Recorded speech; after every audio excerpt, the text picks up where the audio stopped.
नमस्कार दोस्तों, स्वागत है आप सभी का एक बार फिर से हमारे चैनल आध्यात्मिक ज्ञान पर। जब सूर्य भगवान धनु राशि को छोड़कर मकर राशि में प्रवेश करते हैं तो इसी दिन को मकर संक्रांति के रूप में मनाया जाता है। संपूर्ण भारत में मकर संक्रांति को बहुत ही हर्ष और उल्लास के साथ मनाया जाता है। वैसे तो इस बार मकर संक्रांति 15 जनवरी को पड़ रही है। हिंदू कैलेंडर के हिसाब से कई लोग कह रहे हैं कि 14 तारीख को पड़ रही है, परंतु बता दें कि कई बार मकर संक्रांति 12 और 13 को भी पड़ती है। हिंदू कैलेंडर देखें तो इस बार 15 जनवरी को पड़ रही है।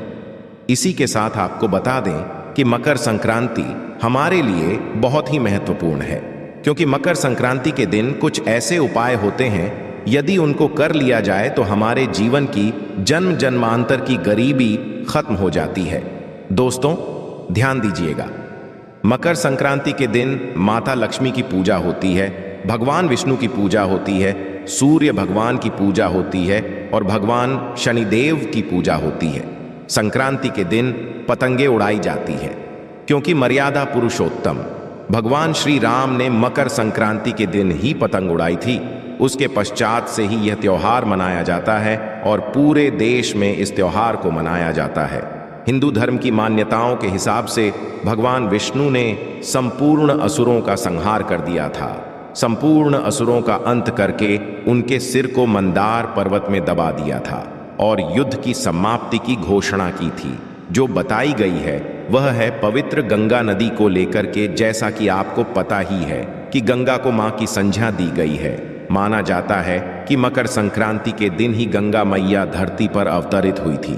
मतलब कुल मिला के समझ लीजिए कि मकर संक्रांति का दिन बहुत ही पवित्र दिन है, बहुत ही शुभकारी दिन है और बहुत ही कल्याणकारी दिन माना जाता है। इसलिए दोस्तों आपको हिंदू पुराणों के बारे में एक एक जानकारी अवश्य होनी चाहिए। ध्यान दीजिएगा, मकर संक्रांति का दिन एक ऐसा दिन होता है जिस दिन भगवान विष्णु की माता लक्ष्मी की पूजा आराधना की जाती है। क्योंकि मकर संक्रांति का दिन एक ऐसा दिन होता है जिस दिन यदि आप सही समय पर पूजा पाठ उपाय कर लेते हैं तो आप एक साथ सूर्य भगवान शनिदेव, माता लक्ष्मी, भगवान विष्णु को प्रसन्न कर सकते हैं। इससे आपके जीवन की जन्म जन्मांतर की गरीबी हमेशा हमेशा के लिए चली जाएगी।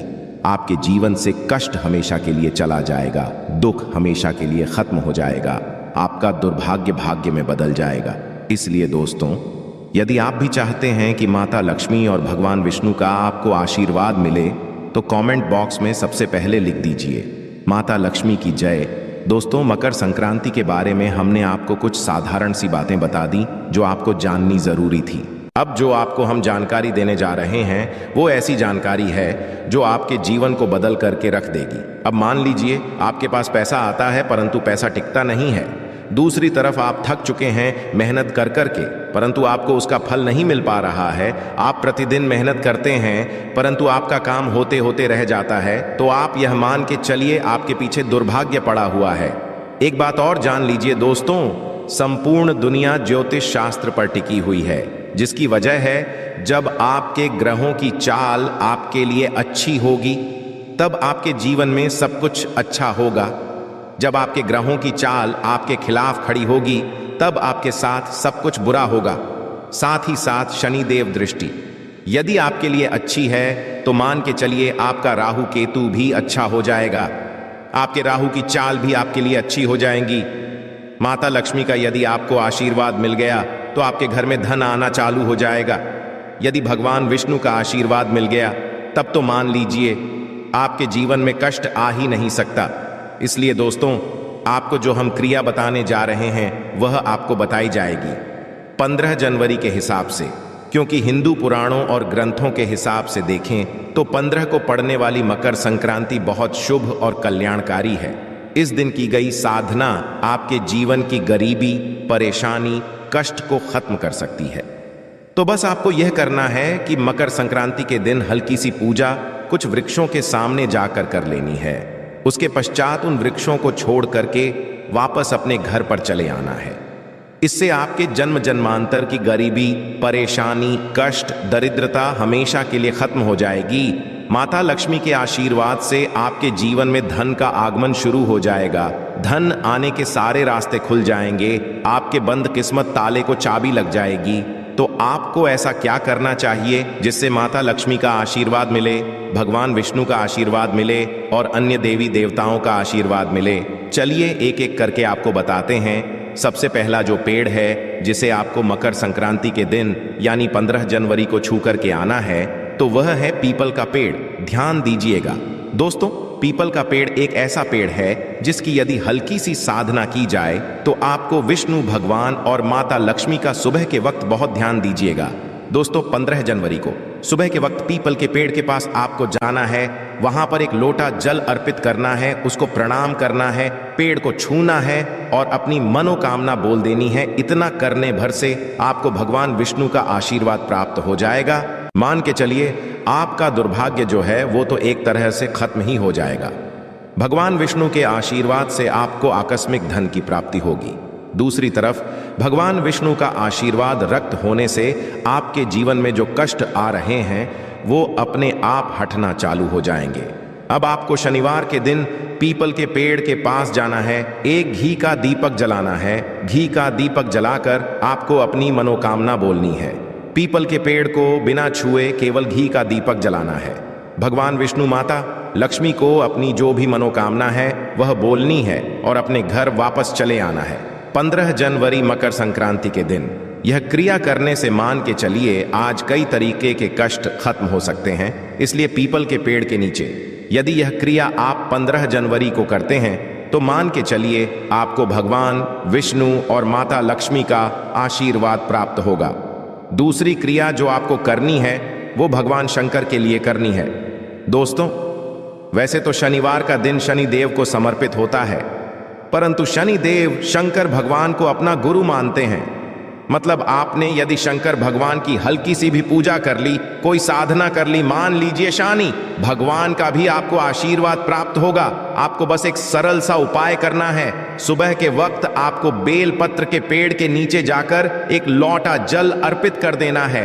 1001 बार ओम नमः शिवाय मंत्र का जाप कर लेना है और घर पर वापस चले आना है। इतना करने भर से आपके जीवन में कई कल्याणकारी और शुभकारी समय आएंगे। भौतिक सुखों की आपको प्राप्ति होगी। भगवान भोलेनाथ का आशीर्वाद मिलेगा। यदि आप चाहते हैं कि भगवान भोलेनाथ का आशीर्वाद मिले तो तुरंत ही कमेंट में लिख दे हर हर महादेव। तीसरा पेड़ जिसको आपको छूना है और वहां पर परिक्रमा करनी है वह है अशोक का पेड़।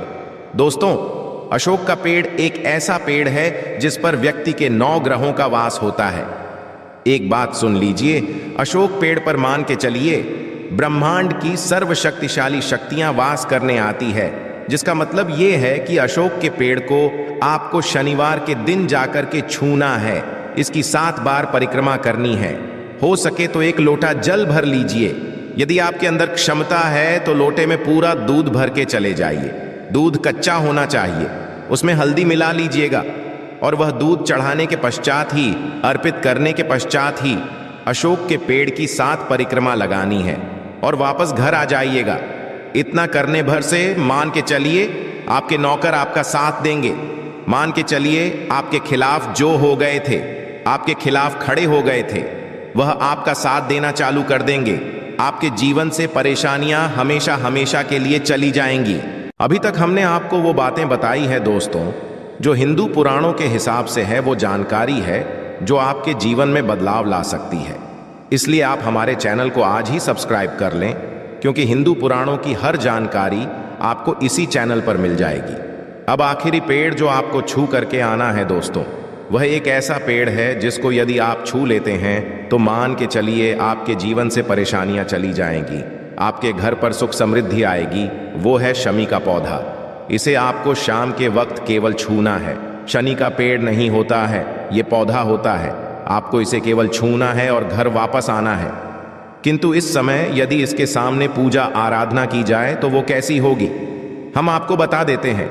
देखिए, आपको करना यह है कि शाम के वक्त किसी भी शनि देव के मंदिर जाना है, वहां पर एक घी का दीपक जला देना है। 7 बार मन ही मन में आपको शनि चालीसा का पाठ कर लेना है। 15 जनवरी को यह क्रिया करनी है। फिर आपको जहां शमी का पौधा लगा हो या किसी के घर में भी शमी का पौधा लगा हो तो बहुत है, आप वहां पर जाकर शमी के पौधे को छू लीजिए और अपनी मनोकामना बोल दीजिए। शमी का पौधा ही एक ऐसा पौधा होता है जिस पर शनि महाराज का वास होता है।